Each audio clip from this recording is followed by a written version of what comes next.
आवाज news, true voice.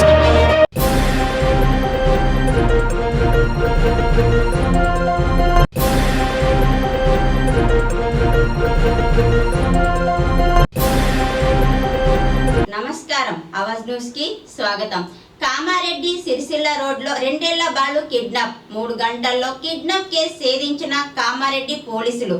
బిక్కునూర్ మండలం గుర్జకుంటకు చెందిన దంపతులు సిరిసిల్ల రోడ్లోని ఫాస్ట్ ఫుడ్ సెంటర్లో రాత్రి బాస తీర్చుకున్నారు. తెల్లవారేసరికి 2 ఏళ్ల బాలు అర్షద్ కిడ్నాప్. దోమకొండకు చెందిన రాజు శారద కిడ్నాప్ చేసినట్లు గుర్తింపు.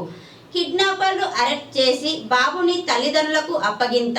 భిక్షాటన కోసమే బాబుని కిడ్నాప్ చేసినట్లు పోలీసులు వెల్లడి. మీడియా సమావేశంలో కామారెడ్డి పోలీసుల వెల్లడి. వైఫ్ ఇద్దరు పోలీస్ స్టేషన్కి వచ్చి వాళ్ళ బాబు హర్షిత్ అని 2 ఇయర్స్ అబ్బాయి. సో నిన్న నైట్ వీళ్ళు ఈ సిరిసిల్ల రోడ్ దగ్గర ఒక ఫాస్ట్ ఫుడ్ సెంటర్ దగ్గర పడుకున్నారు. అండ్ మార్నింగ్ లేచి చూసేసరికి బాబు లేడు అని చెప్పేసి కంప్లైంట్ ఇచ్చారు. సో 8:30 కంప్లైంట్ ఇచ్చారు. అండ్ వెంటనే ఎస్పీ సార్ ఆర్డర్స్ ప్రకారం మేము 3 టీమ్స్ని ఫామ్ చేయడం జరిగింది. సో ఆ బాబుని ఎవరికి అమ్మేస్తారు అని చెప్పేసి ఇంకా వెంటనే రెస్పాండ్ అయ్యి సో దగ్గరలో ఉన్న సీసీటీవీస్ అన్నీ చెక్ చేయడం జరిగింది. అండ్ లోకల్ వాళ్ళని ఎంక్వైరీ చేయడం జరిగింది. సో సీసీటీవీ ఫుటేజ్ ప్రకారం ఒక లేడీ అండ్ ఒక మ్యాన్ ఇద్దరు కలిసి ఆ బాబుని తీసుకెళ్తున్నట్టు తెలిసింది. సో తర్వాత ఫర్దర్గా ఎంక్వైరీ చేస్తే ఇంకా ఫైనల్లీ ఈ పల్లపు రాజు అండ్ పల్లపు శారద అని చెప్పేసి వీళ్ళిద్దరు ఆ బాబుని నిన్న రాత్రి తీసుకెళ్లారు అండ్ భిక్షాటన కోసం వాడుతున్నట్టు తెలిసింది. సో మార్నింగ్ రైల్వే స్టేషన్ దగ్గర వాళ్ళు దొరికారు.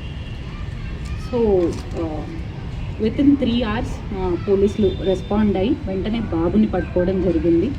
అండ్ మెయిన్లీ ఇక్కడ నేను ప్రజలకు చెప్పేది ఒకటే, ఏ ఇష్యూ ఉన్నా వెంటనే డైల్ 100కి కాల్ చేయండి, వాళ్ళు వెంటనే రెస్పాండ్ అవుతారు. అండ్ ఇక్కడ మేజర్లీ సీసీటీవీస్ చాలా హెల్ప్ అయ్యాయి. యాక్చువల్లీ ఈ సీసీటీవీస్ కూడా రీసెంట్గానే ఇనాగ్రేట్ చేయడం జరిగింది ఫిబ్రవరిలో. అండ్ లోకల్ షాప్ ఓనర్స్ వీళ్ళందరూ ముందుకు వచ్చి ఆ సీసీటీవీస్ని ఫండ్ చేయడం జరిగింది. I should thank them. So ఆ CCTVs help and local human intelligence ద్వారా సో మొత్తానికి బాబుని ట్రేస్ చేయడం జరిగింది. సో ఎట్లాంటి నేరం జరిగినా విల్ రెస్పాండ్ సూన్ అండ్ నేరస్తులకు పక్కా శిక్ష పడేలా చూస్తాం.